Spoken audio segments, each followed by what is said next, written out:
Introduction to Mineral Liberation. Welcome to this introductory presentation, part of a comprehensive series of courses in mineral process engineering.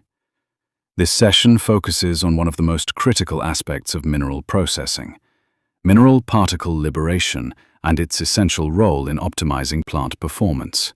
Presented by Tony Escorcio, a process engineer with vast experience in plant operations, design, process development and optimization, this course is titled Unlocking Value, Mineral Liberation. All courses in the series are available on Amazon.com in both Kindle and paperback formats. Supporting slides, workbooks, and additional materials are available on request via email. In this session, we'll explore the fundamental concepts of mineral liberation, how particle size reduction influences mineral exposure, recovery efficiency, and downstream process performance. You'll gain practical insights into how liberation directly affects economic outcomes and plant design decisions. This foundational module sets the stage for deeper exploration in future sessions and provides you with the tools to apply liberation principles in real-world optimization scenarios. The presentation outline is presented here. It provides a clear outline of the key topics we will cover, starting with an introduction to mineral liberation, understanding what it is and why it matters. We'll explore fundamental concepts and the different stages involved in the liberation process. The course will also review the various equipment used to achieve effective mineral liberation, highlighting their roles and efficiencies. Additionally, we'll discuss the cost-benefits associated with optimizing liberation, as well as the factors that influence its success. Finally, the importance of mineral liberation in the broader context of mineral processing will be emphasized, culminating in a practical case study to illustrate these principles in action.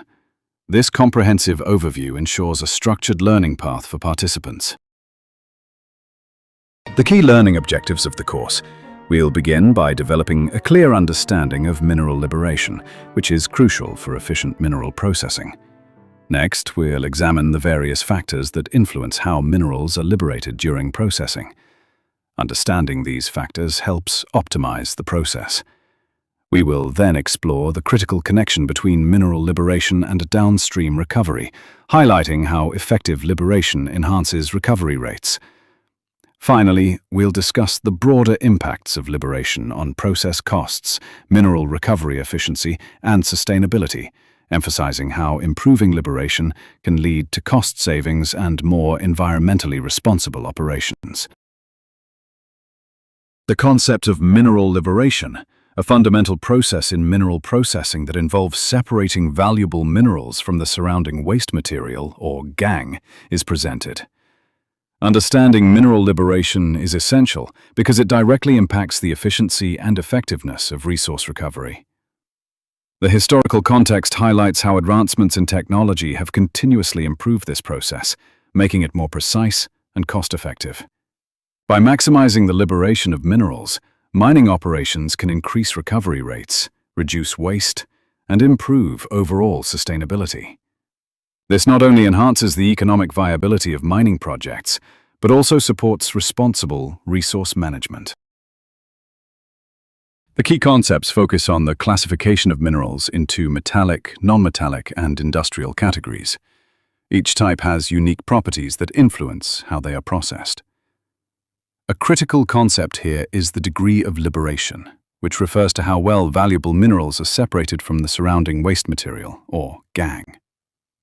Complete liberation means particles contain only one mineral type, which is ideal for extraction.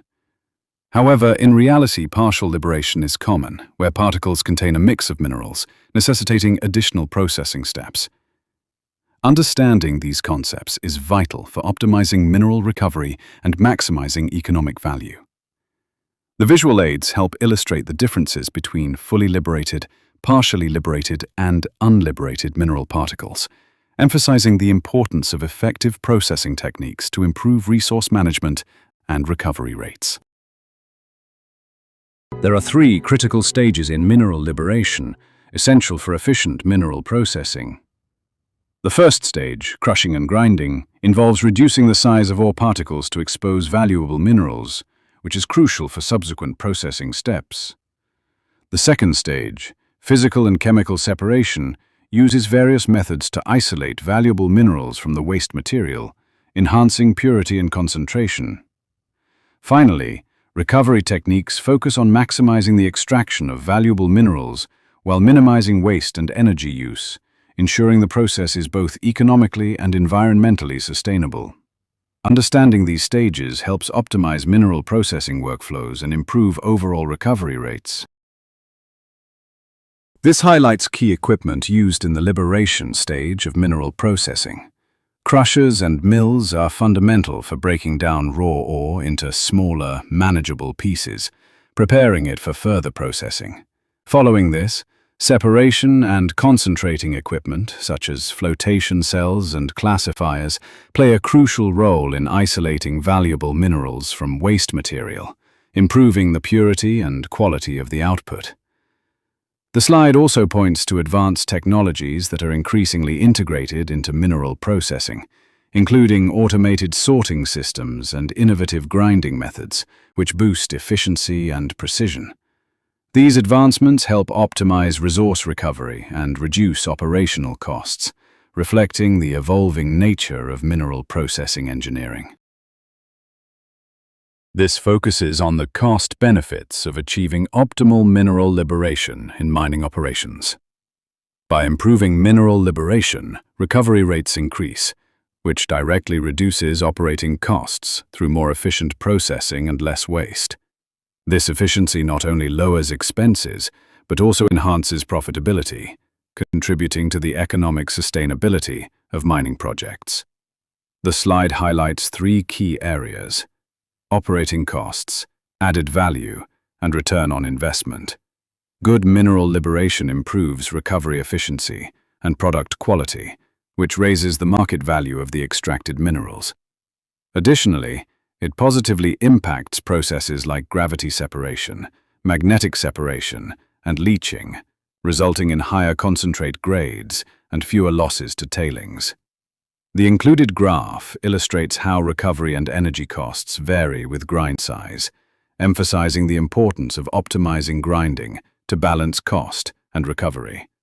Overall, this approach supports sustainable economic growth in the mining sector by maximizing value while minimizing costs. This highlights the critical factors that influence mineral liberation in processing, ore characteristics such as mineral grain size, texture, and how minerals are interlocked with gangue minerals directly impact how easily the valuable minerals can be separated.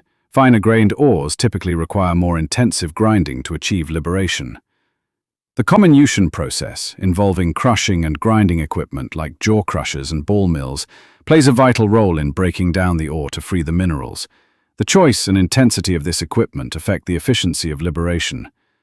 Additionally, each downstream separation process has an optimal particle size range to maximize recovery and efficiency. For example, gravity separation works best with particles larger than 75 micrometers, while magnetic separation is effective within a 10 to 500 micrometer range. Understanding these factors helps optimize the entire mineral processing workflow. This emphasizes the critical role of liberation in mineral processing. Liberation influences key operations such as grinding circuit design, flotation feed preparation, gravity recovery, leaching efficiency, and tailings management. Proper liberation improves the selectivity of separation processes, leading to higher metal recovery and better concentrate quantity. However, achieving finer liberation through grinding increases energy consumption significantly, as comminution can account for over 30% of plant energy use. Overgrinding can also create slimes, which negatively impact flotation performance.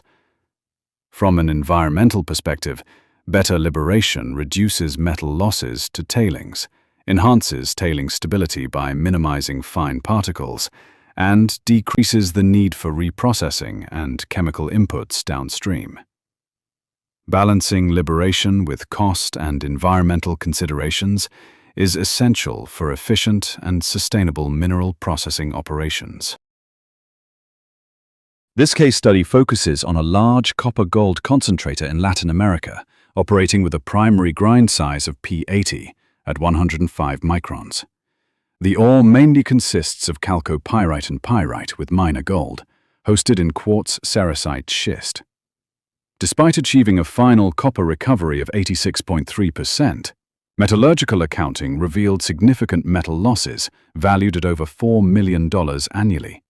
Detailed QEM scan analysis showed that 42% of copper losses were from composite particles containing chalcopyrite and quartz pyrite, while fully liberated chalcopyrite accounted for less than 10% of tailings. Notably, over 60% of gold losses were associated with pyrite in the tailings. The average composite particle size ranged between 60 and 100 microns. The key insight is that the current grind size was insufficient to adequately liberate chalcopyrite and gold inclusions from the gangue minerals, especially in the middlings and cleaner tailings, leading to these substantial losses. This highlights the need to optimize grinding to improve metal recovery and reduce economic losses. The results highlight the effect of the implementation of a fine regrind circuit using an isomill to treat cleaner tailings, aiming for a regrind target of P80 at 25 microns.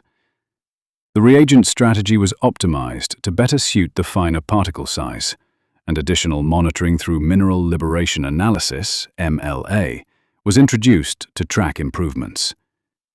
The results demonstrate significant gains.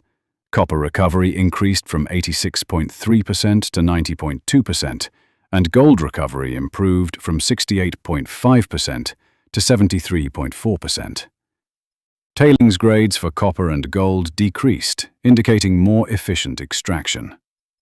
Although energy costs rose by 5%, this was offset by increased revenue, leading to a payback period of less than 8 months.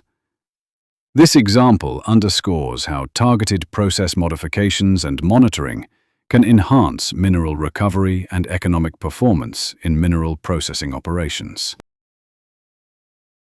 Thank you for participating in this course on mineral process engineering. This series aims to bridge the gap between theoretical knowledge and practical application, focusing on what truly drives success in plant design and optimization. We provide practical tools like apps, templates, and workflows to support learning and implementation. For further resources or to discuss how these tools can assist your work, please contact us via the provided email. The course is also available on Amazon in Kindle and paperback formats.